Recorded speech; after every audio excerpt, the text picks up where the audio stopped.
23-ാം ദിവസം സുഹൃത ജപം. എനിക്ക് വേണ്ടി പുൽക്കൂട്ടിൽ പിറന്ന ഉണ്ണീശോയെ എൻ്റെ ഹൃദയത്തിൽ വന്നു പിറക്കണമേ. തിരുവചനം മനഃപ്പാഠമാക്കാം. മറിയത്തെ ഭാര്യയായി സ്വീകരിക്കാൻ ശങ്കിക്കേണ്ട.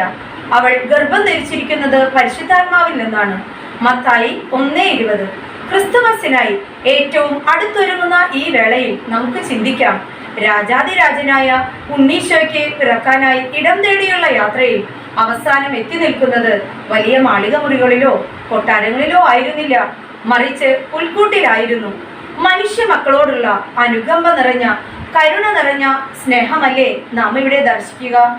ഏറ്റവും നിസ്സാരരായി എളിയവരായി ജീവിക്കുവാൻ വേണ്ട കൃപയേകണമേ എന്ന് നമുക്ക് പ്രാർത്ഥിക്കാം, ആഗ്രഹിക്കാം. ഇന്നത്തെ പുണ്യപ്രവൃത്തി ഇങ്ങനെയായാലോ? കൂടുതൽ വസ്ത്രമുള്ളവർ ഇല്ലാത്തവർക്ക് കൊടുത്തുകൊണ്ടും ഭംഗി കുറഞ്ഞ വസ്ത്രം ധരിച്ചുകൊണ്ടും ഉണ്ണീശോയ്ക്ക് സ്വർണം സമ്മാനിക്കാം. Merry Christmas.